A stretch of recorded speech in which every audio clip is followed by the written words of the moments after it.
Most beginners think that wood carving is all about control. The truth is, the wood is always in charge. Okay, I don't know if you can see this or not, but the shape of the nose, you can see that there's a chunk right here that came out when I was trimming, and it just kind of reprofiled the nose that doesn't exist on this side.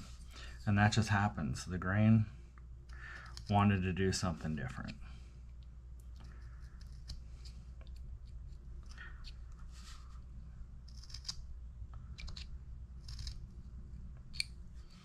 And that's okay. It's a little rough on the side. Okay, so we're going to clean this side up. That happens. You gotta let the wood lead. As you saw from previous, my wood, when I carve this way, wants to jam up. But when I carve this way, it carves smooth. The same thing happened on the side of that nose. I was carving this way, it chipped and got a really rough finish. But when I carved this way to clean it up, I was good. Now I've got this crazy triangle that I didn't plan for, and that's okay because it's still within reason of a nose. And we just let the wood lead. So I'm just going to try and recreate it on the other side. It wasn't part of the plan, but that's okay. Right? If you let the wood lead, you might get some interesting character and things you didn't expect. Okay, see, I just did another thing there. I caught a piece of wood right here. We'll fix that up. Let's have a little look at that first. See what we're doing. If you don't have a little shoe brush, you should probably invest in one because they're great for the cleanup. Okay, that one's reasonable. Gonna round that nose just a little bit. Little cuts.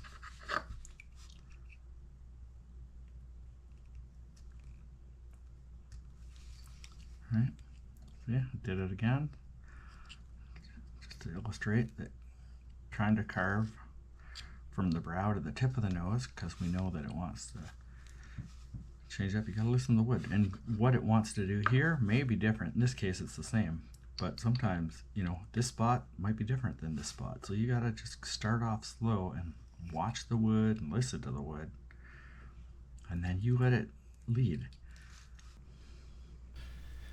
One of the best lessons you can learn early is this: don't force the wood.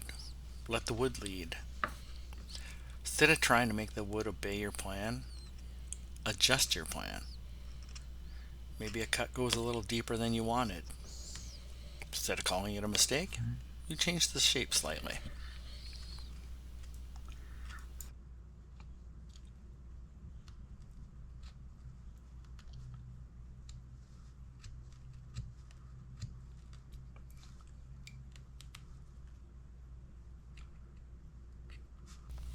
Sometimes you start carving one direction, and the grain will tell you that's a bad idea.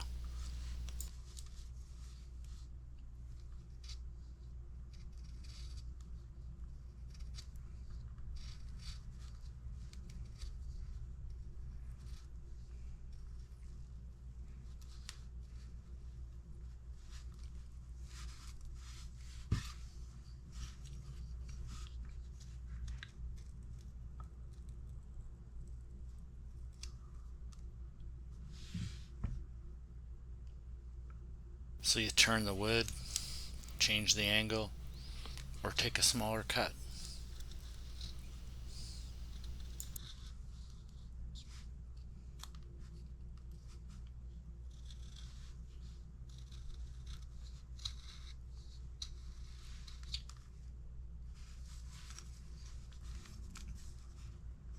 Okay. Eye depth. This one appears to be not as deep as this side. Sometimes a cut goes deeper than expected. That's not the end of the project. That's the moment you redesign.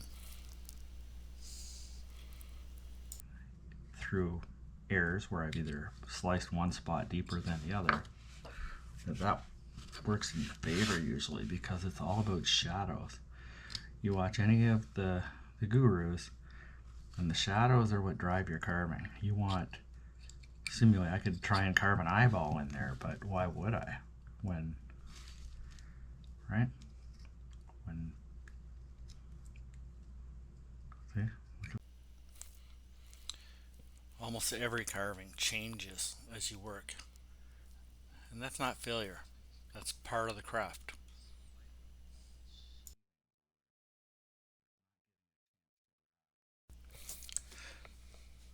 A lot of beginners quit because they think they ruined something. Experienced carvers know something beginners don't. The wood always gets the final say. So instead of fighting it, listen to it.